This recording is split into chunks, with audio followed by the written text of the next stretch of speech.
আসসালামু আলাইকুম বন্ধুরা, আপনারা সবাই কেমন আছেন? আশা করি ভালো আছেন। আজ আমি আপনাদের বানিয়ে দেখাবো খুব অল্প সময়ের মধ্যে বাড়িতে কিভাবে বোঁদে ভাজা হয়। তো এখানে আমি একটা জায়গার মধ্যে নিয়ে নিয়েছি 1 বাটি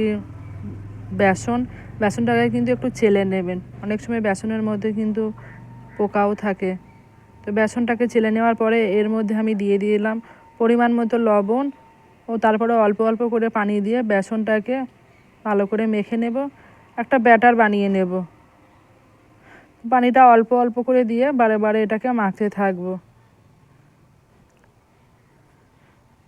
তো ব্যাটারটা এখানে আমার মোটামুটি রেডি হয়ে গেছে, আপনাদের দেখায়।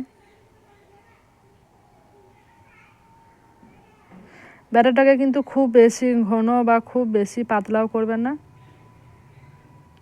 ঠিক এরকমভাবে রেডি করে নিতে হবে। ও ব্যাটারটাকে খুব ভালোভাবে একটু ফাটিয়ে নিতে হবে। এরপরে এই বেসনের এই ব্যাটার থেকে 1 চামচ ব্যাটার আমি তুলে নেব একটা অন্য বাটির মধ্যে।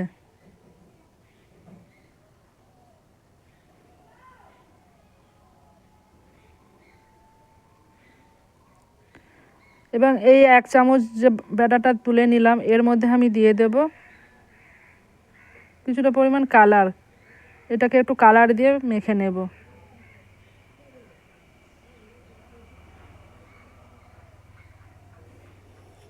তো এখানে আমার 2 রকম ব্যাটারি রেডি হয়ে গেছে।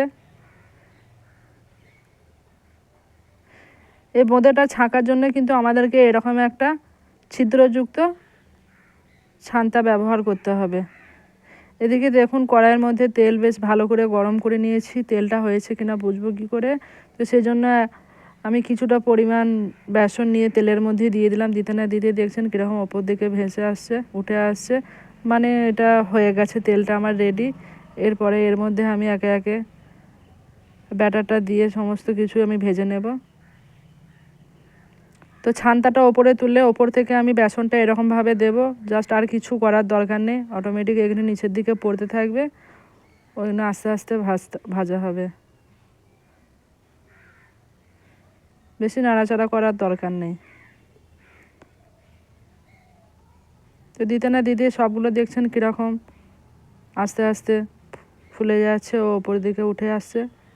এরপরে খুন্তির সাহায্যে এটাকে ভালো করে একটু নাড়াচাড়া করে ভেজে নেব।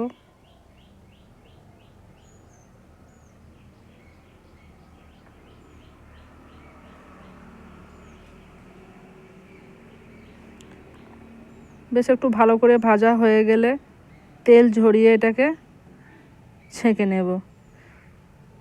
তেলটাকে একটু বেশ ভালো করে ঝরিয়ে নেব।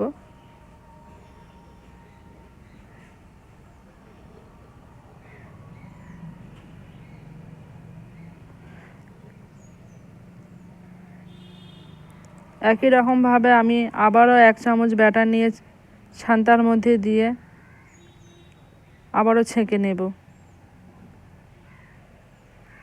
দিতে না দিতে সব দেখছেন কীরকম ভাজা ভাজা হয়ে আসছে।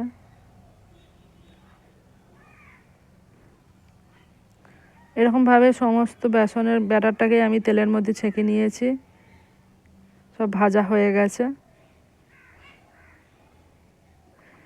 এরপরে আমাদেরকে রেডি করে নিতে হবে একটা চিনির শিরা।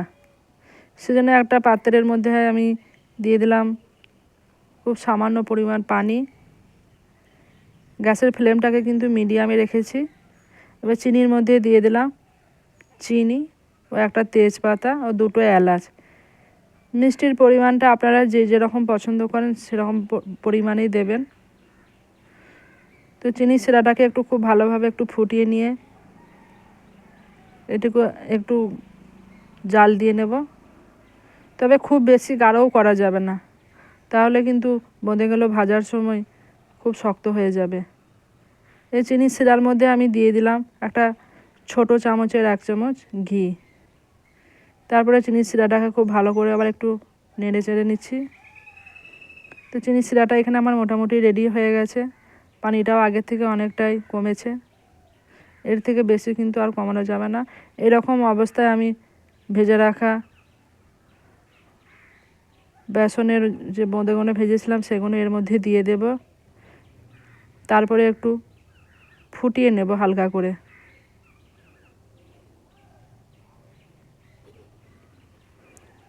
তো এখানে ফুটে গেছে, এরকম অবস্থায় কিন্তু গ্যাসটাকে আমি অফ করে দেব। তো আজকের মতো আমার বোঁদে রেডি হয়ে গেছে, বোঁদে ভাজা। এটাকে আমি প্লেটের মধ্যে এবার নিয়ে নেব। আপনারা দেখে বুঝতে পারছেন বোঁদে ভাজাটা কতটা লোভনীয় হয়েছে এবং কত অল্প সময়ের মধ্যে হয়েছে। দেখা হবে নেক্সট ভিডিওতে। আল্লাহ হাফেজ।